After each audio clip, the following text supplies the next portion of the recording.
እንበለ ደዌ ወሕማም እንበለ ጻማ ወድካም ያብጻን ያብጸክሙ ለፍስሐው በሰላም ግድራፊ ዲጲነራ ላፊናፊ ደደቢራ ጃለላፊ ነጋዳን ኢሲን ሀገኡ ኑን ሀገኡ አዱኛ ሁንዱ መረከን ጅርተን ማቲን ዋቀዮ እጆሌን ሀደ ኬኘ ቁልቁሌቲ ዱብሮ ማርያሚ ጃለቶን ንፍቶሎልቶን ቁልቁሎታ ሁንዱ ማቱ በከ ጅርተን ትነገኝ ዋቀዮ ጃለሊ ዱብሮ ማርያም ኤብ ቁልቁሎታ ሁምኒ ከደናሳኒ ኢሲን ፋና ሃቶ ደቂቃ ሙራሳፍ ከኑት ወጅን ዱበኑ መተዱሬ አንጎ ከሚን አንጎ ኤኙቲን ወንቶታ ከነን አከራወዱ ኢስንቲን ሂሙ አንጎ ኤኙቲን ወንቶታ ከነን አከራወዱ ኢስንቲን ሂሙ ከንጀዱ ወንጌል ማቴዎስ በቆና ዲግደሚ ቶክ ለኮፍሰ ዲግደሚ ቶር በጉባ ሰገሌ ዋቀዮ ጅሩ ፍዳቹ ዳንታ ኤጋ akkuma beekamu akka barsiisa mana kiristaanaa qulqulleetti ortodoksii tawaahidoo keenyatti egaa yeroon keessa jirru yeroo torbee dhukkubbii keessa gidiraafannoo gooftaa guyyaatti yaajannu inni qabaataa ta'ee jiru nuuf jecha hiyyoomuusaa inni simboo qabeessa ergamoonni fuula isaa ilaaluu hin dandeenye ta'ee jiru fuulli isaa simboo dhabuusaa nuuf jecha dhiigaan baduusaa inni arjummaa isaatiin abbaa qabeenyaa ta'ee jiru nuuf jecha hiyyoomuusaa inni dhugumatti waaqa kabajamaa ta'ee jiru nuuf jecha salphina namoota irraa fudhachuusaa rakkachuusaa gidiraasaa guyyaatti yaadan Isaayyaas sagaleen waaqaa abbaan keenya raajii isaa boqonnaa 53 lakkoofsa tokkorraa kaase ba'amaan nasaa daweena wasoora himaamina dhugumatti dhukkuba keenya baate gidiraa keenya fudhate nuuf jecha gidiraa hunda arge nuti garuu akka waan nama dhaychaan rukutameetti lakkoofne simboon qaama isaa nuuf jecha bada jedhee kan dubbate guyyaa gidiraatti yaadannudha amma sammuu guyyaa lammaffaa torbee dhukkubbii guyyaa kibxataa irratti argame egaa akka barsiisa mana kiristaanaa keenyatti guyyaan kibxataa torbee dhukkubbii kana keessa jirtu guyyaa gaafii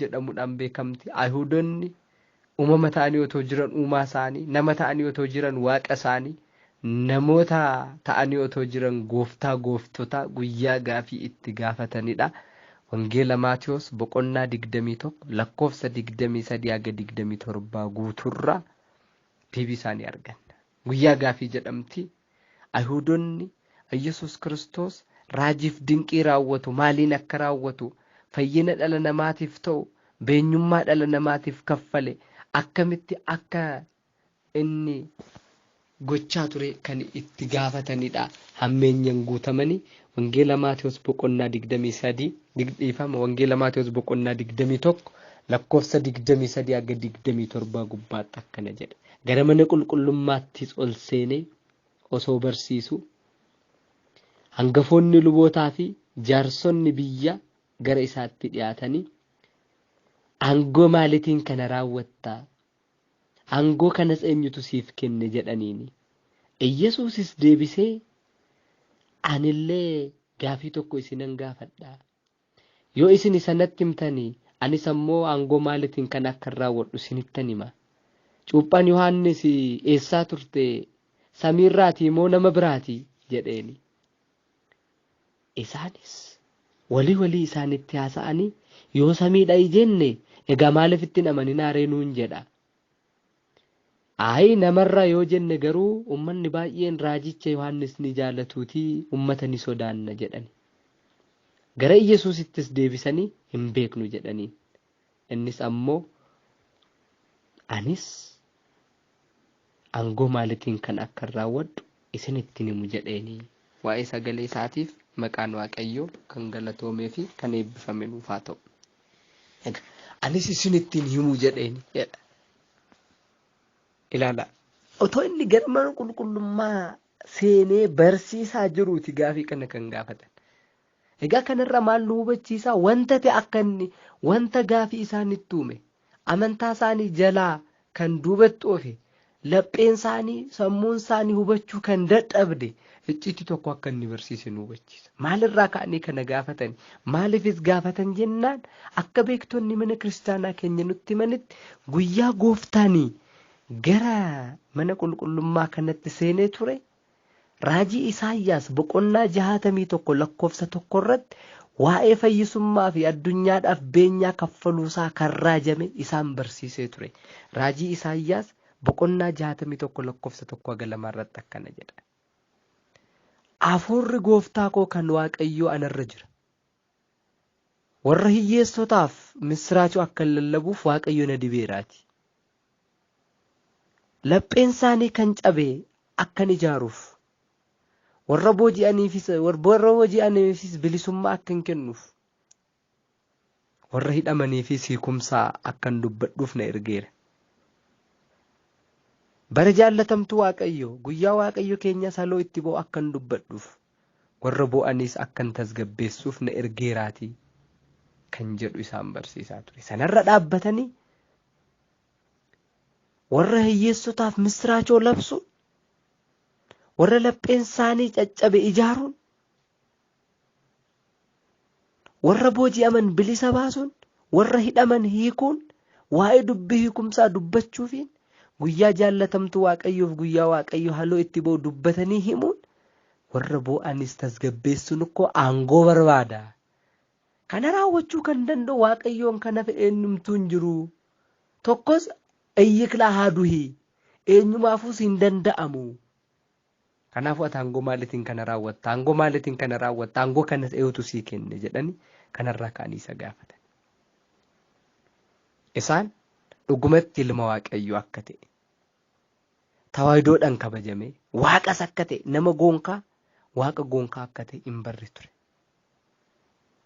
Kana gaafatan. Aangoo maaliitiin kana raawwatta? Aangoo kanas eenyutu sii kenne jedhanii gaafachuu isaatiinis wanta gurguddoo lama gaafataniiru jedhu beektonni mana kiristaanaa. Aangoo maaliitiin kana raawwatta jedhanii yeroo isa gaafatan waa'ee dubbii foonummaa yookaan waa'ee iccitii namummaa, waa'ee iccitii nameenyaa gaafatanii jedha. Sababni isaa aangoo maaliitiin kana goota, aangoo eenyutiin kana goota jechuun gaafiin xumurri isaa maalidha? Ati eenyudha jechuudha. Ati kana kan goota aangoo eenyutiini? Ati aangoon qabdu eenyu taateeti jechuu isaanii. Waa'ee Kiristoos, waa'ee dhuma mataasaa isa gaafatan. Bara sanatti eenyummaan Kiristoos kan foon uffate ture. Yeroo isaan sana gaafatanitti. Kiristoos garuu waa'ee ofii ragaan ba'u, waa'ee kabaja ofii hin dubbatu. Bara oolmaa lallabaa wangeelaa isaa keessattis gaaf tokko waa'ee ofii ragaan baane. Waa'ee ofiis kabaja isaa hin dubbanne. Otoo dhuguma kabaja isaa hin dubbatu ta'e. Gadoof qabummaa dhabdiise malee dhuguma otoo kan barsiisu ta'e hanga mormi isaanii lafa ilaalee saalfatanii biraa deemanitti isaan saalfachiisa ture. Waaqummaa isaatti hime. Addunyaa dura ture kanan ture ana dhame kan jedhudha. Wangeelii Yohaannis boqonnaa 1 lakkoofsa 1 jalqaba sagaleetu ture. Sagalichi Waaqayyo bira ture. Sagalichi Waaqa ture akka jedhu. Ilaala. Ana abbaa faana tokkodha jechuu ni danda'a ture. Wangeelii Yohaannis boqonnaa 10 lakkoofsa 30.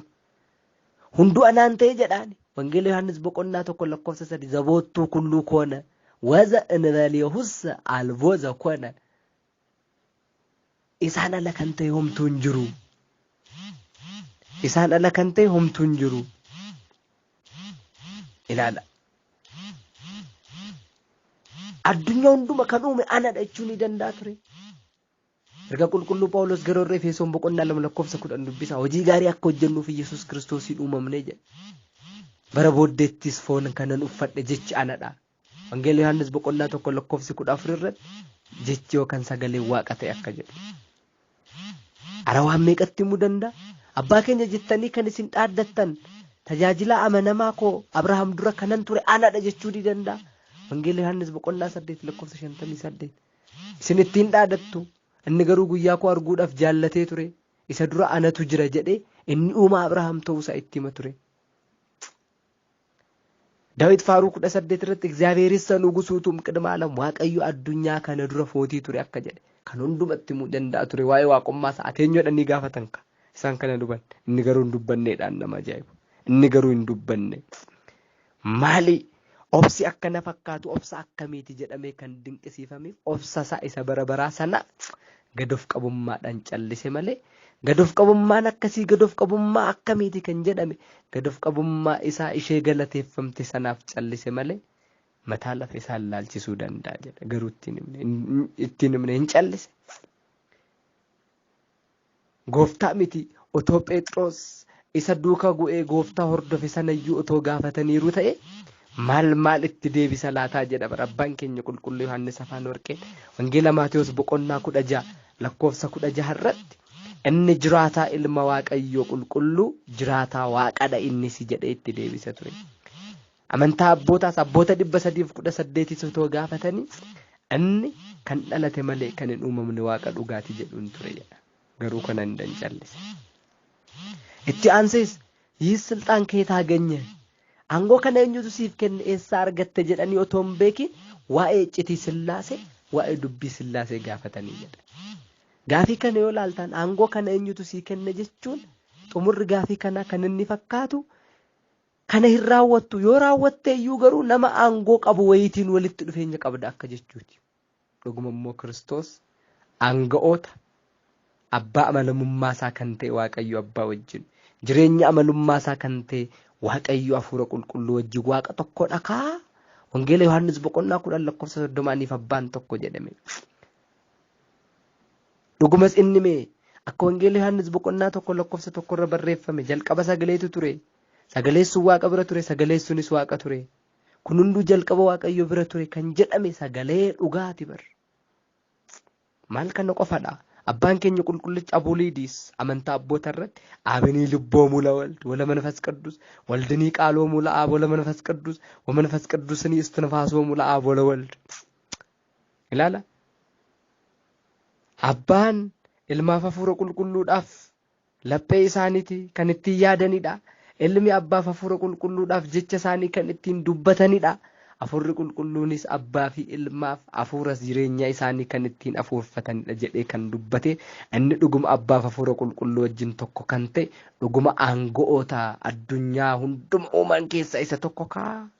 Isaan dubbii sillaasee dubbatanii otoo hin beekin waaqummaa isaatiin aangoo isaatiin bituudhaan uumuudhaan sooruudhaan waaqa abbaaf hafuura qulqulluu faana tokko kan ta'e inni garuu kanas ittiin himne sababni isaa icciitiin sillaasee himattoota warra jaalalan qabne jibbitootatti warra namanni ittiin himamu waan ta'eef kan hundumaatti dhimuu dhiiseet mee anis gaaffiin gaafadha cuuphaa Yohaannis eessayi samiirraa moo namarraa samiirraa moo lafarraa yoo kana natti himtan anis aangoo maaliitiin kan akka raawwadhu sinittan himaa jedhe eessayi cuuphaa Yohaannis jedhe waan gaafii isaan gaafatu itti fakkaate inni garuu gaafiidhaan deebisaa jira icciitiidhaan icciitii isaaniif icciiteessaa jira emaayitee jedhan eessayi jedhe dhuguma Yohaannis kan dhalate namarraa mitiire biyya lafaarratti namarraa kan dhalate biyya lafaarratti namarraa kan dhalate kara Yohaannisiin icciitii tawaahidoo kanan ibse anadha. Haa Yohaannis waa'ee kootiif ani gaabbiidhaaf bishaaninan isin cuuba hidhaa kophee miila isaa baachuun kana naaf hin danda'amne ana booddee kan dhufu garuu ana caalaa kan jabaatudha inni hafuura qulqulluuf abiddaan isin cuuba jedhe wangeela Maatewos boqonnaa 3 lakkoofsa 11 irratti kan dubbate waa'ee kootidha jedhe isaanitti himaa jira. Dubbii nameenya dubbii nama ta'uusaa cuuphamuusaa isaanitti himaa jira bara. Ateenyudha isa jedhaniif gaafii itti fakkaate malee deebisaaf jira bara. An harka Yohaannisitti kanan cuuphamedha. Eshi samiirraa immoo lafarraa samiirraa immoo namarraa jedhee immoo icciitii sillaasee deebiseef. Maaliif jennaan yeroo inni Yordaanos keessatti cuuphamu abbaan duumessarra taa'e hafuurri qulqulluun ammoo bifa gugeettiin ta'e kabaja isaa rageessee fi ture. Wangeela Maatewos boqonnaa 13 lakkoofsa 16-17. Yesuusis cuuphamee galaanicha erga bahee booda kunoo samiiwwan ni banamanii. Hafuurri Waaqayyoo akka gugeetti dhufee isarra yeroo taa'u arge. Kunoo sagaleenis samiirraa dhagahame. Isaatiin kanan gammadu gammachuun koo kan isatti raawwatu mucaan koo isa kana jedhe. Waaqa kana dabarra. Sillaaseen isa kanadha.